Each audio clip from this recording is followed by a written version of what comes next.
Bismillahirrahmanirrahim. Assalamualaikum warahmatullahi wabarakatuh. Waalaikumsalam warahmatullahi wabarakatuh. Alhamdulillahirabbil alamin. Allahumma shalli ala nabiyyina Muhammadin wa ala alihi wa ashabihi ajmain. Hasbunallahu wa ni'mal wakeel, ni'mal mawla wa ni'man nasir. La haula wa la quwwata illa billahil aliyyil azim. A'udzu bikalimatillahi tammati min syarri ma khalaq. Bismillahirrahmanirrahim. La yadurru ma'asmihi syai'un fil ardi wa la fis samaa'i wa huwas samii'ul 'aliim. Rabbi zidna ilman wa aghfirna bis-shalihin. Amin ya Allah ya rabbal alamin.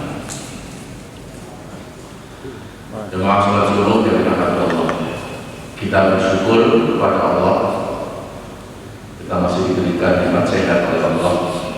Mudah-mudahan nikmat sehat yang masih Allah berikan kepada kita ini bisa kita manfaatkan untuk memperbaiki diri kita, untuk banyak-banyak beribadah, untuk mendekatkan diri kepada Allah Subhanahu wa Ta'ala.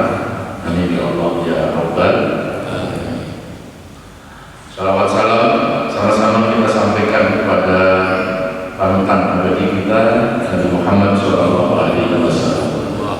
Mudah-mudahan kita semua termasuk umat yang mencintai Nabi, dan mudah-mudahan Nabi mencintai kita. Amin ya Allah ya rabbal alamin.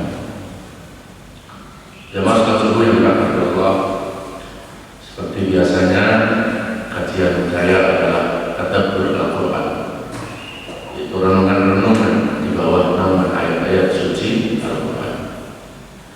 Untuk kali ini tema yang kita akan bahas adalah mengambil hikmah di balik peristiwa. Jemaah sekalian yang dirahmati Allah, kita sering mendengar istilah kata hikmah. Bahkan kata hikmah ini sering kita sampaikan kepada orang. Biasanya kalau orang kena musibah, kita sering menyampaikan kata hikmah. Udah Bu, ambil hikmahnya. Lalu apa sih sesungguhnya makna hikmah itu? Ya, kalau kita buka di dalam beberapa tafsir, kata hikmah itu ditafsirkan allati kana fihi khairan katsiran. Hikmah itu adalah sesuatu yang di dalamnya terdapat khairan katsiran, kebaikan-kebaikan yang amat banyak. Jadi kalau ada orang sakit gitu, terus kita bilang udah yang sabar, yang ikhlas, ambil hikmahnya. Berarti kata hikmah di situ supaya kita mengambil sisi-sisi kebaikan. Apa ada sakit itu membawa sisi kebaikan? Ada. Ya, tergantung cara kita melihatnya. Kalau kita melihat sakit itu hanya dengan mata kepala kita, maka sulit kita untuk bisa mendapatkan hikmah. Ya. Kalau kita hanya melihat sakit hanya dengan mata kepala kita, yang nampak pasti hal-hal yang negatif dari sakit itu. Sakit paling tidak akan membuat makan nggak enak, tidur tidak enak, harus keluar biaya dan seterusnya. Maka akan muncul bahwa sakit itu negatif, ya, bahwa sakit itu nggak baik, karena kita memandangnya hanya dengan mata kepala. Yang namanya mata kepala selalu melihat lahiriah, sementara hikmah itu tidak muncul pada lahiriah itu. Hikmah itu tersembunyi di balik peristiwanya. Ya. Nah, untuk bisa melihat hikmah, maka kita harus melihat dengan kacamata spiritual. Atau tadi jangan lihat sakit dengan mata kepala, tapi lihatlah sakit itu dengan mata hati. Begitu kita melihat sakit dengan mata hati kita, disitulah kita akan bisa menangkap hikmah, menangkap kebaikan di dalam ujian sakit itu. Ya. Pertama, hikmah dari sakit ini nasihat, Pak. Jadi sakit itu sebetulnya nasihat yang langsung datang dari Allah, tidak diucapkan oleh lisan, tetapi secara tidak langsung ini memberikan pesan, memberikan ibrah, memberikan pelajaran. Dengan orang ketika sakit, itu cara Allah untuk memberikan edukasi, memberikan pelajaran supaya orang yang sakit itu bisa menghargai kesehatan. Bapak Ibu tahu nggak sehat mahal itu pasti saat sakit. Kalau sehat terus kita nggak tahu itu kalau sehat itu harganya mahal. Tapi begitu kita dikasih sakit, apalagi kalau sakitnya ada sakit COVID, ya, kita akan merasa, ya Allah, nikmatnya bernafas. Gimana saat orang itu kena COVID sudah menyerang paru-parunya, nafas jadi pendek. Kalau orang tidak pernah mengalami COVID, ya cuma hanya bengong. Tapi ketika orang sudah mengalami kena COVID, jalan 2 langkah saja kayak orang tenggelam. Ya. Baru kita sadar, ya Allah, ternyata nikmatnya bernafas. Alhamdulillah, ya Allah, Engkau masih berikan nafas dengan normal. Ya. Itu yang pertama. Yang kedua, sakit itu cara Allah untuk mendidik kita supaya kita menjadi hamba yang pandai bersyukur. Ya, dengan kita dikasih sakit itu akan terasa nikmat-nikmat yang sebelumnya terasa kecil, ya Allah, ternyata nikmatnya luar biasa. Ya.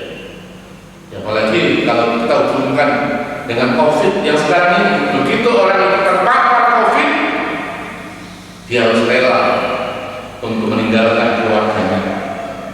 Walaupun isolasi mandiri di rumah, tetap aja saat itu kayak gak punya istri, kayak gak punya suami, kayak gak punya siapa-siapa. Hantaman mentalnya sangat dahsyat luar biasa. Yang biasanya seorang suami makan sama istri, makan sama anak, ya, saat itu Pak, karena istri kita takut dengan kita, ngasih makan saja kayak ngasih makan kucing, hanya ditaruh di dalam kamar kita, nangis kita saat itu. Akan muncul, ya Allah, selama ini aku dekat dengan keluarga, aku anggap biasa, aku dekat dengan istri, istriku bisa makan jejer dengan aku, saya anggap biasa. Saat itu kita merasa, ya Allah, kapan saya bisa makan di kanan saya, kapan saya bisa makan bersama. Akhirnya timbul syukur kita kepada Allah. Makanya perintah bersyukur itu Pak, di surat Ar-Rahman itu hampir setengah surat itu 31 kali perintah syukur itu diulang-ulang oleh Allah. Bagi ayyi ala'i rabbikuma, tidak ada perintah yang diulang-ulang melebihi dari perintah bersyukur. Nikmat mana yang tidak dustakan? Apa bisa kita mendustakan nikmat Allah? Karena semua itu nikmat yang kita rasakan ini adalah pemberian Allah Subhanahu wa Ta'ala. Ya, itu baru di rumah. Jadi di rumah saja minimal 14 hari kita udah kayak nggak punya siapa-siapa. Kita dididik oleh Allah supaya kita latihan sendiri. Apa latihan sendiri? Latihan mati lah. Orang punya keluarga kayak punya keluarga. Ya. Nyuci baju kita tidak berani sendiri. Kita cuci sendiri. Nangis. Yang selama ini kita anggap sepele, kalau punya pembantu, seolah-olah pembantu pekerjaannya kan aku bayar.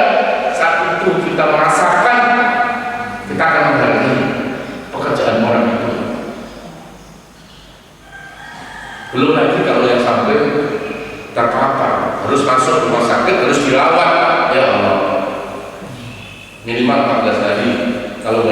gejala yang berat.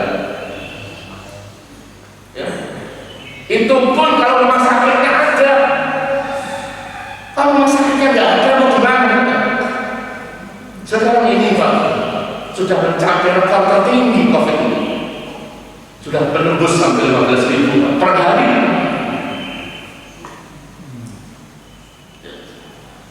Oh, aku duit banyak, Pak Ustaz. Kalau duit banyak kan tinggal beli rumah sakit.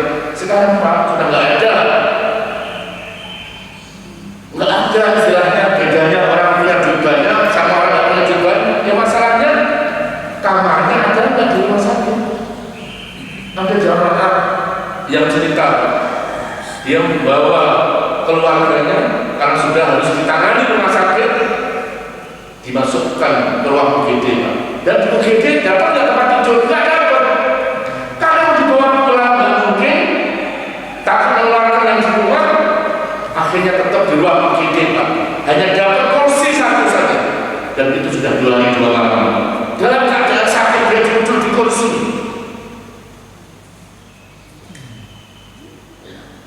Lebih mulai sadar kita, ya Allah, alangkah mahalnya harga sehat itu, Pak. Saat itu kita akan berkata, udahlah kalau perlu 2 rumah, apa yang penting saya tetap masih sehat, yang penting saya tertangani. Saat sakit baru sadar, ya Allah, kayaknya nggak ada apa-apanya di harga kita. Tapi giliran sehat, sedekah pelitnya nggak apa-apa. Ya, saat sehat, saat sakit Pak, berapa tuh uang dibuat berobat, yang penting sembuh. Tapi saat sehat Pak, sedekah kita nggak mau. Ya. Jadi semua kepada khidmatnya. Belum lagi kalau kita masuk perawatan COVID, rumah sakitnya bukan rumah sakit rujukan pemerintah, rumah sakit swasta. 14 hari itu, ya, paling tidak kita harus menyediakan uang 300-400 juta. Loh kok Pak Ustaz tahu? Dan saya kan tahu. Ya, sekarang kita sedekah 100.000, hitung-hitungan.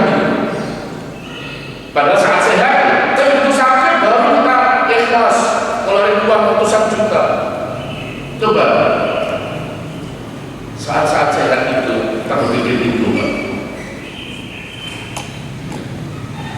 Jadi jamaah sekalian yang dirahmati Allah, tidak ada yang Allah ciptakan itu sia-sia. Inilah yang Allah jelaskan dalam surat Al-Imran, surat ketiga, ayat 191 yang terakhir itu, Rabbana ma khalaqta hadza batila subhanaka faqina adzabannar. Ya Allah, tidak ada ya Allah yang Kau buat, yang Kau ciptakan sia-sia. Ya. Kemudian surat Al-Mu'minun, surat 23 ayat yang 14 yang terakhir juga, fatabarakallahu ahsanul khaliqin. Allah lah sebaik-baik pencipta. Tidak mungkin kalau Allah sebaik-baik pencipta menciptakan sesuatu itu mubazir, menciptakan sesuatu itu sia-sia. Tidak mungkin. Mesti yang diciptakan oleh Allah itu membawa hikmah, ada pesan moral, ada nasihat yang terbaik buat diri kita. Tapi memang tidak mudah orang bisa menangkap hikmah, karena hikmah itu bicara hakikat. Hikmah itu tersembunyi, ya seperti sekarang ini, Pak.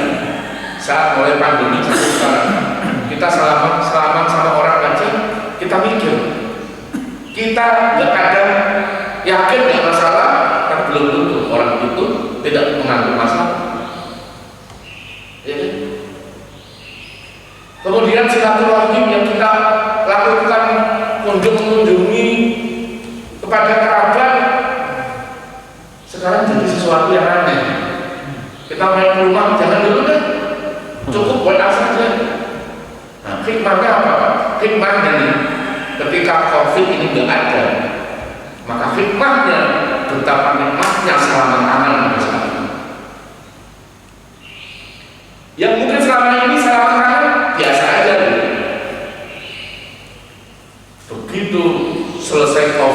ya Allah salaman tangan, mungkin bisa meneteskan air mata.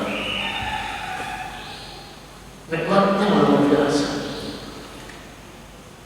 Silaturahmi mengunjungi kerabat, nikmatnya luar biasa. Kita bertemu kali. Ini COVID sudah mau ulang tahun. Perlu nggak ulang tahun ini?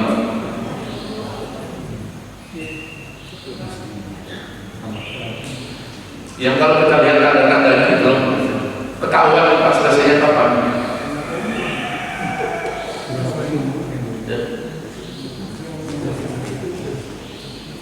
Kita nggak perlu kita mikirin kapan selesainya, urusan Allah.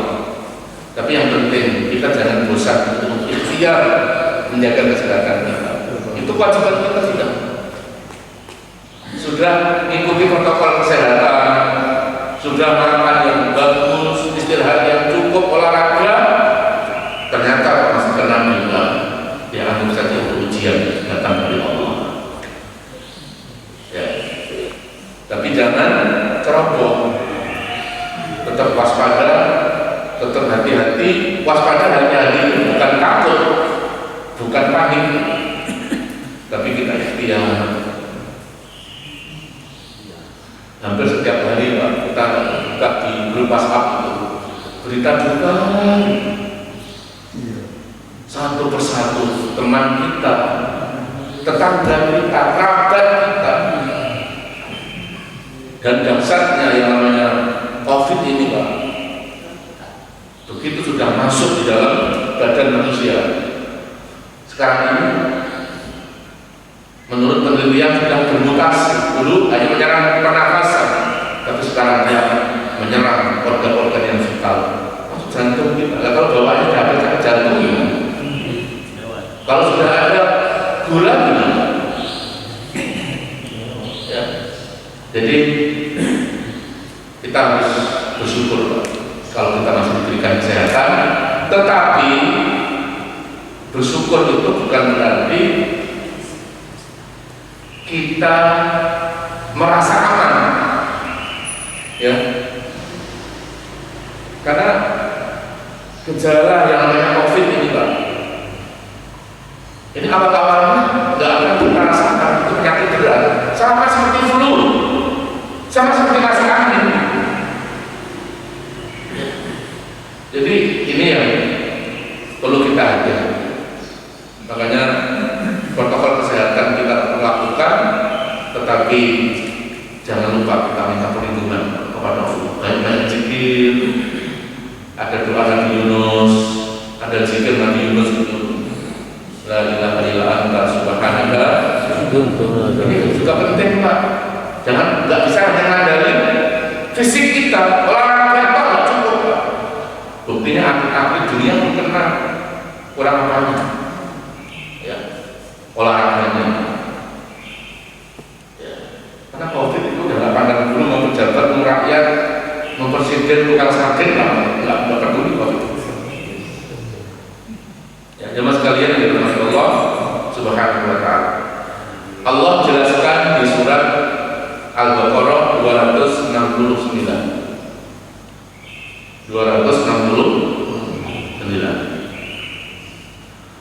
A'udzubillahi minasyaitonir rajim. Bismillahirrahmanirrahim. Tu'til hikmata man yasha wa man yu'tal hikmata faqad utiya khairan katsiran wa ma yadhakkaru illa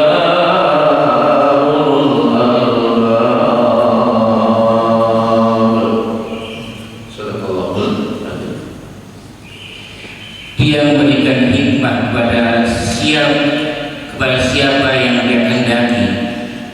Barang siapa diberi hikmah, sesungguhnya dia telah diberi kebaikan yang banyak, dan tidak ada yang dapat mengambil pelajaran kecuali orang-orang yang mempunyai akal sehat.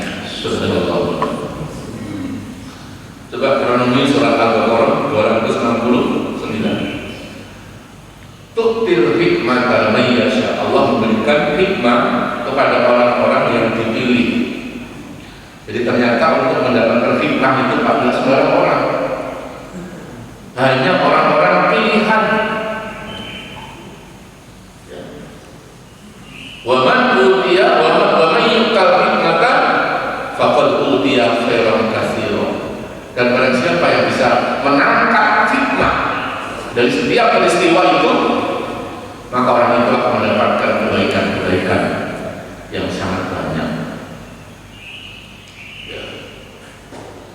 Ya, dengan adanya COVID ini cara Allah untuk mendidik supaya kita menyadari kelemahan kita, lemah kita yang ternyata, bodoh ternyata kita ini. Coba sekarang ini Pak, orang-orang pintar, orang-orang hebat di dunia ini Pak, dibuat bodoh di depan COVID. Nggak ada artinya itu pengetahuan ini. Ya. Vaksin aja masih simpang-siur. Yang ini ngomong ini, yang itu ngomong begitu. Jadi kita bingung, jadi mana ini orang yang tadinya merasa dia bisa membuat ini, membuat itu. Dan ini juga cara Allah untuk menyadarkan manusia supaya jangan membesarkan diri, tidak sombong, supaya jangan sombong manusia. Hanya dikasih penyakit yang kecil, yang nggak nampak oleh mata, nggak mampu kita menghadapi penyakit ini. Terus apa yang bisa kita sombongkan di hadapan Allah Subhanahu wa Ta'ala? Ini COVID-nya. Kalau kita lihat peristiwa awal 2021 ini, ada jatuhnya pesawat dari udara. Enggak cuma hanya dari udara, terjadi musibah, gunung pun itu jatuh. Hampir di beberapa kota Indonesia ini gunung-gunung berapi pun sudah mulai melihatkan sinyal-sinyalnya. Apakah cukup di situ? Banjir terjadi di mana-mana. Enggak cuma hanya banjir, dari bawah bumi pun terjadi goncangan gempa. Ini awal 2021. Lalu pertanyaannya, hikmah apa sih yang bisa kita ambil? Ya, saya mulai dari jatuhnya pesawat dulu. Apa hikmah yang bisa kita ambil? Hikmah jatuhnya pesawat yang bisa kita ambil, betapa kita tidak akan tahu apa yang terjadi di depan kita. 5 menit ke depan ini nggak tahu kita apa yang terjadi. Coba ketika pesawat itu ya berangkat, ya itu nggak hitungan jam loh, menit. Ya, itu. Jadi benar kata Allah di surat Luqman surat 31 ayat 34. Wa ma tadri nafsun madza taksibu ghadan wa ma tadri nafsun bi ayyi ardin tamut innallaha 'alimun khabir. Luqman surat 31 ayat yang ke-34. Tidak ada yang tahu apa yang dikerjakan hari esok, dan tidak ada yang tahu di bumi mana orang itu bakal mati. Apakah 57 orang di pesawat itu tahu kalau meninggalnya di tempat itu? Wong tujuannya mau ke Pontianak.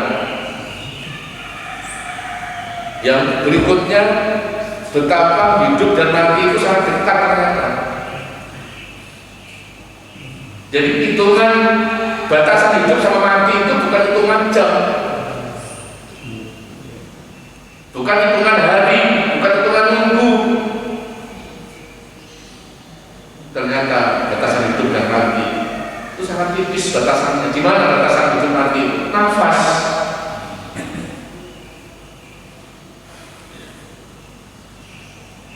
Kita harus sadar ya Allah, karena hidup ini sangat singkat. Kemudian yang ketiga, ketiga, dengan jatuhnya pesawat 57 orang meninggal dunia. Apa hikmah yang bisa kita ambil?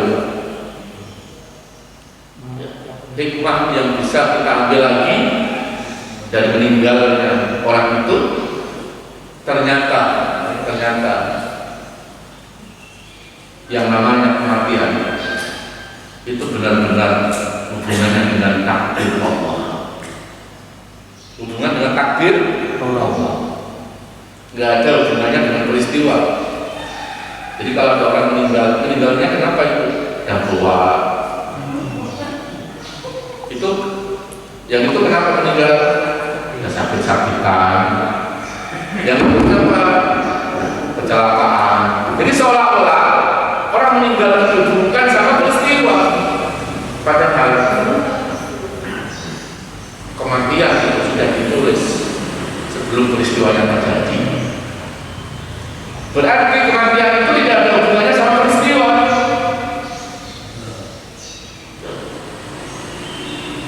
Buktinya, ketika pesawat jatuh 57 meninggal, yang naik apa? Pesawat. Tapi ternyata di balik itu ada cerita. Ada 2 orang yang gagal naik pesawat itu. Gagalnya bukan karena nggak punya tiket di tangan itu. Begitu masuk di bandara, dicek mana rapid testnya, dikasih tahu rapid test suami istri.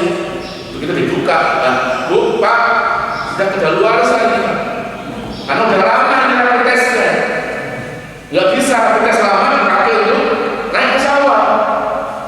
Wah, kaget nih. Terus gimana ya? Harus rapid test lagi, ya. Sampai dia ngotot, terus gimana? Ini kan udah mau berangkat, bisa nggak dibantu buat di sini? Bisa. Dia berusaha untuk membuat di bandara. Ternyata lagi-lagi Pak, itu cara Allah.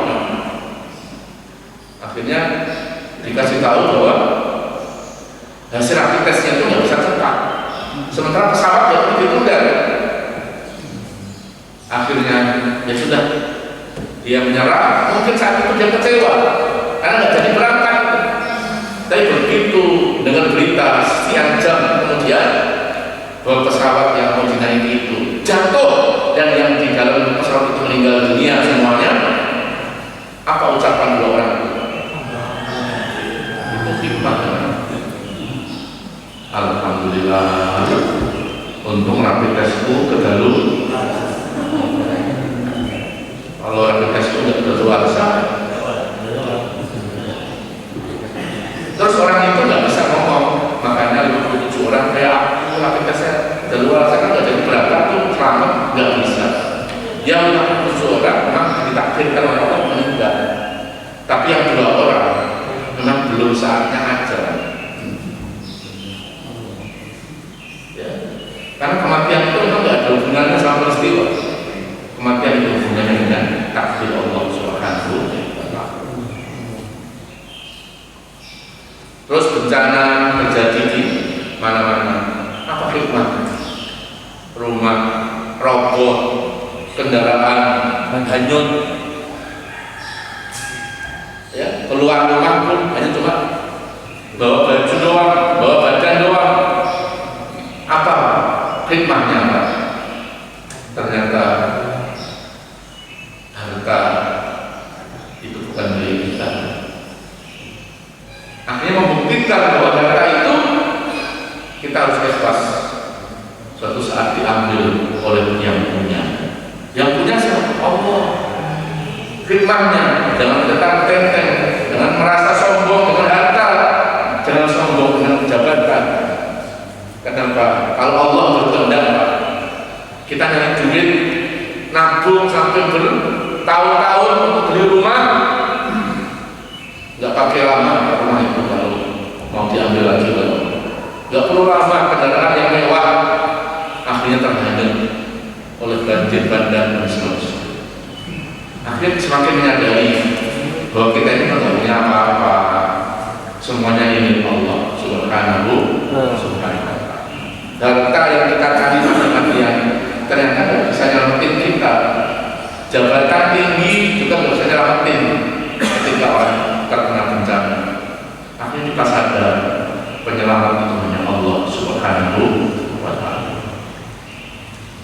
Jamaah sekalian, surat Luqman,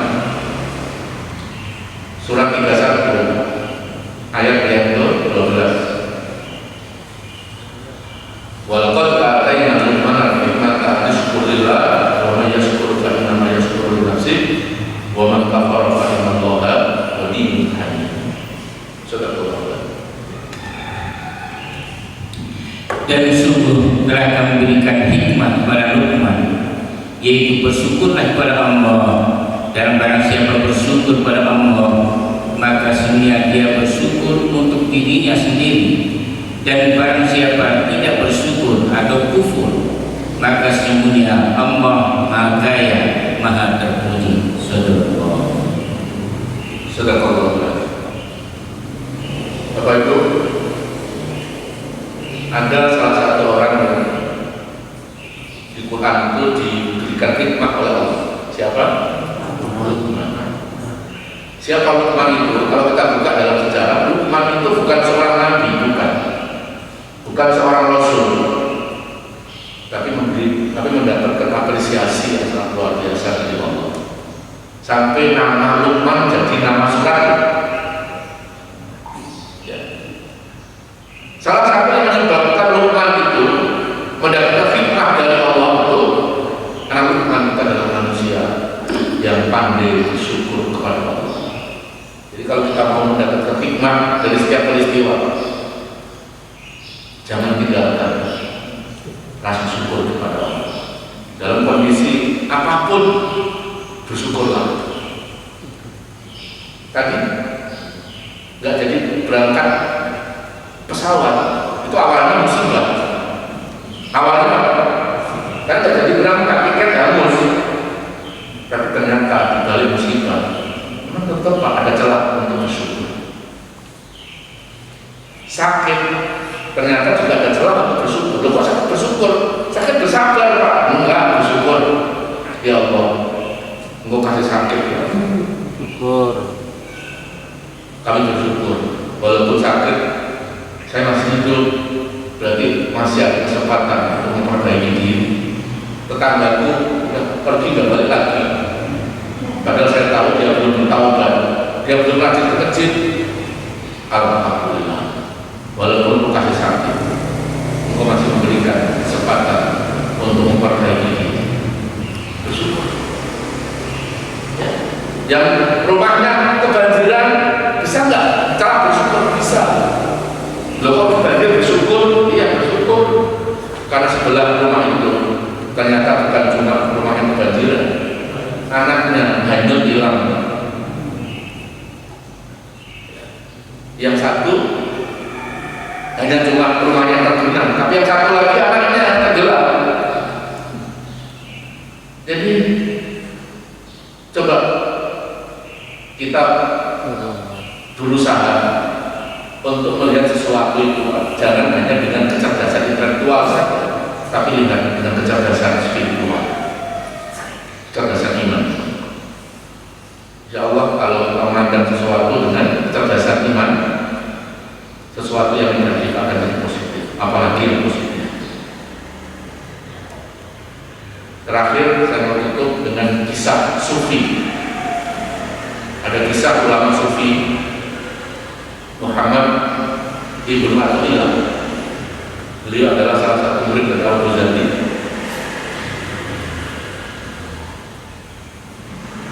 Beliau pernah ditanya sama muridnya, "Syekh, apa itu makna iman?" Akhirnya Syekh tadi ngajak si murid itu, "Yuk ikut aku." Bukannya dijawab, diajak lagi. Dibawalah murid ini naik perahu di laut. Naik perahu sini. Saya bawa kemana? Saya cuma tanya apa itu iman. Yang ditanya orang sufi, Pak, beda.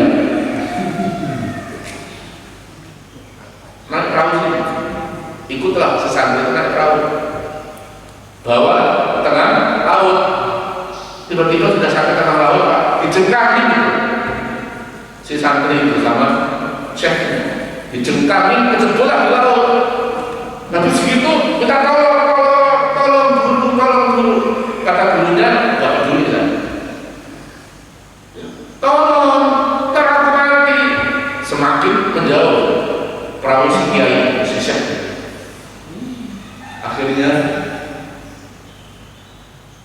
si santri itu mikir lagi, aduh, aku minta tolong sama guru, semakin menjauh halaman gagal tenggelam, gak ada yang nolong, kena laut. Akhirnya pada saat itu si santri mikir, ya sudah, mau gak mau aku harus minta tolong sama Allah. Langsung dia teriak, ya Allah, tolong aku ya Allah, Allahu Akbar, tolong aku ya Allah. Begitu si santri itu minta tolong sama Allah, gurunya masih dengar, langsung cepat-cepat nyamperin santri itu, ditariklah tangannya, ditaruh, dimasukkan ke perahu lagi, bawa ke darat. Sampai darat, muridnya bingung, ini apa ceritanya? Saya tanya, Imam, kok bawa aku ke laut? Nggak salah, nggak apa, kok ceburin aku, minta tolong sama engkau, engkau semakin menjauh. Tiba-tiba di saat aku putus asa, antara putus asa dan harapan, engkau malah menolong aku. Pada saat kita nggak minta tolong sama engkau lagi, aku minta tolong sama Allah. Apa jawab Syekh itu? Itulah makna iman yang sesungguhnya. Ketika di dalam hatimu engkau akan membesarkan Allah, tidak membesarkan selain Allah. Ketika engkau minta tolong sama aku, berarti engkau masih besarin aku, seolah-olah aku yang menolongmu, padahal pertolongan itu hakikatnya datang dari Allah. Dalam ya. Inilah hikmah. Maka di ayat tadi kan wa may yatadakkaru illa ulul albab, dan tidak orang yang bisa mendapat hikmah dari peristiwa kecuali orang yang cerdas spiritual, bukan hanya cerdas intelektual. Mudah-mudahan apa yang saya sampaikan pada subuh hari ini mudah-mudahan ada manfaat. Mohon maaf Bapak Ibu, mungkin untuk subuh ini kita tidak kasih dengan jawab karena tenggorokannya ini kayak apa ya?